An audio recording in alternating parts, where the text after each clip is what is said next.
Welcome to Aabinandan Academy, my dear students. நான் உங்கள் maths teacher Tamilarasu.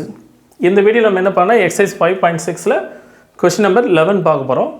Question number 11 பார்த்தோன்னா X data கொடுத்துட்டாங்க, ஒய்யும் கொடுத்துட்டாங்க. Find dy by dx, so that dy by dx equal to minus y by xன்னு prove பண்ணோம்.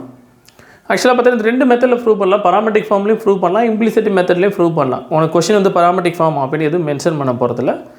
So that's a very important questions.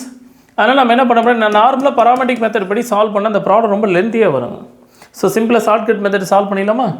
So நம்மளுக்கு ஒரு பேசிக் ட்ரிக்னாமெட்ரிக் ஃபார்மில் தெரியும். என்ன, sine inverse of x plus cos inverse of x is equal to value is equal to π/2. நம்மளுக்கு already தெரிஞ்சது inverse ட்ரிக்னாமெட்ரியில். இஸ் கிளியர்னா? Sine inverse of x plus cos inverse of x equal to π/2. Same way another format தெரியும், tan inverse of x plus cot inverse of x is equal to π/2வும் secant inverse of x plus cosecant inverse of x is equal to π/2. இதெல்லாம் நமக்கு தெரிஞ்ச data. secant inverse cosecant inverse of x equal to π/2. இது 3. So இந்த question இந்த 3 மெத்தடில் எது வேணாலும் கேட்கலாம். இன்ஸ்டன்ட் ஆஃப் இங்கே சைன் இன்வெர்ஸ் காஸ் இன்வெர்ஸ் போகும், அதே பிளேஸில் tan inverse God inverse different question கேட்கலாம். இல்லை secant இன்வெர்ஸ் cosecant இன்வெர்ஸ் கூட கேட்கலாம். கிளியர்? ரைட். அப்போ இது எப்படி சார் சால்வ் பண்ணலாம் அப்படின்னு பார்த்தீங்கன்னா வெரி சிம்பிள். ஃபஸ்ட்டு இது ரெண்டும் என்ன பண்ணுங்கள், ப்ராடக்ட் பண்ணுங்கள். நான் இம்ப்ளிசிட் மெத்தட் பண்ணல, ஸ்ட்ரைட்டாக இது பராமெட்ரிக் மெத்தட் போடாமல் நான் ஸ்ட்ரைட்டாக இம்ப்ளிசிட் மெத்தடில் ப்ரூவ் பண்ணுறேன். அப்படி ஸ்ட்ரைட்டாக ரெண்டையும் ப்ராடக்ட் பண்ணுங்கள். அப்போ எக்ஸ் இன்ட்டு ஒய் ப்ராடக்ட் பண்ண என்னங்க, root of a sine inverse of t into root of a cos inverse of t அப்படின்னு வந்து நிற்குமா?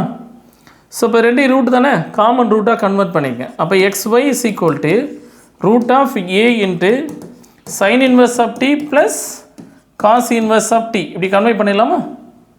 So sine inverse of t cos inverse of t value நமக்கு ஆல்ரெடி தெரியுங்க, π/2.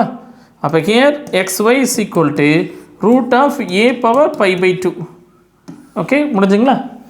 Right. இதுக்கப்புறம் நீ என்ன normal differentiation பண்ணிக்க. அப்போ எக்ஸ் இன்ட்டு யூவி மெத்தடா, எக்ஸ் இன்ட்டு ஒய்யை டிஃபரன்ஷியேட் பண்ணால் dy by dx plus y into x differentiate பண்ணால் 1. Is clear? Is equal to right hand side ஃபுல்லாக கான்ஸ்டன்ட் டிஃபரன்ஷியேட் பண்ணால் 0. கிளியர்? ஸோ நம்மளுக்கு I need dy by dx தானே. அப்போ dy by x into dy by dx equal to minus y. So அப்போ here dy by dx is equal to minus y by x. சிம்பிளாக முடிஞ்சு போச்சா? கிளியர்னா?